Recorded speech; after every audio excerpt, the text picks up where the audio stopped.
This is the lane running down from Hole of Barr farm. This lane ran down to the Barr Loch, and it served the sawmill that was built in the 1890s and the old water pump. The original water pump was powered by water itself, by a large water wheel. It was later converted to steam. However, the sawmill did use water as well, so this dam and the mill pond was maintained right up until about the 1940s. The water came from a spring near Hole of Barr farm, and that spring seems to derive its water from flooded mine workings.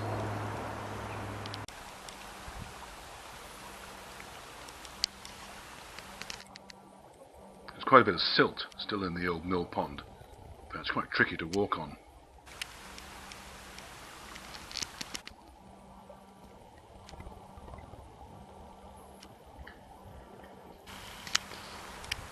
This is the actual sluice itself. The water was taken off the left-hand side, the site embankment.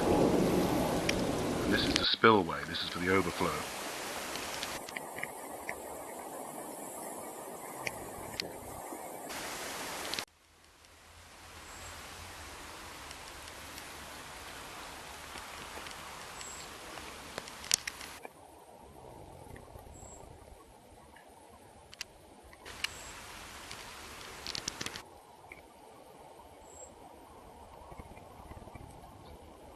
At the sluice here you can just about make out the old metal pipe that carried water probably down to the water turbine that was used at the sawmill.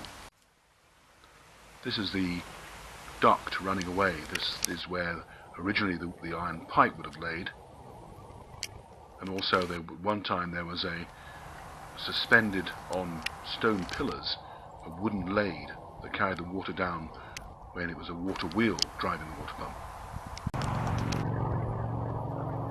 So in the 1890s it was converted to steam, and the steam engine rather strangely drove a water wheel that was working in reverse, scooping water up from the loch and putting it into the canal system and took it away to the river.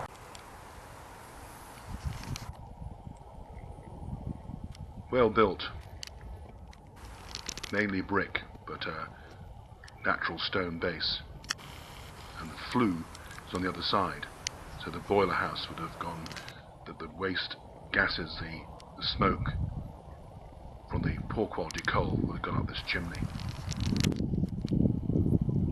This must have been substantially altered, because there used to be a large water wheel there that was working as the water pump. That was replaced. So this managed to keep the loch almost totally free of water for anything up to 150 years. Though the maps dating back to the 1750s show there was extensive drainage then, and probably the loch was dry during the summer months, even at that time. Where I'm standing now is where the sawmill was. So there are two short canals running from it, one from the sawmill, one from the water pump. Sawmill was working as late as 1946. You can see here the angle of the roof shown on the old chimney tower there. Probably the steam engine stood just beside there, pumping, or rather turning the water wheel.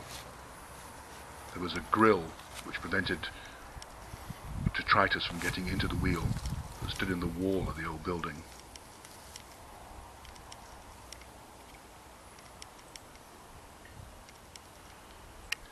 That pool in the distance there is probably a collapsed part of the tunnel.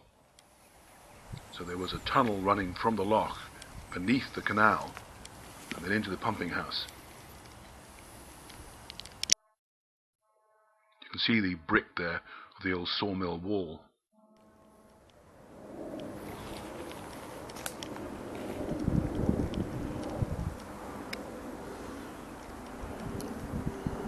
This was stopped briefly in 1850 when there was a bonspiel, that is a large curling match held on the loch, and they allowed it to flood for the curling match.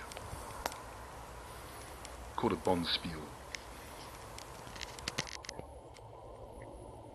So there would have been a boiler house here, the engine house. It had a coal store where the coal was kept dry.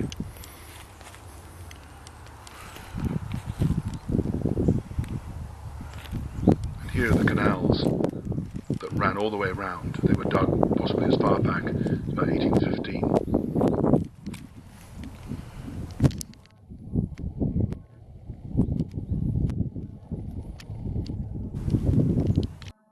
Here's the loch as it is today.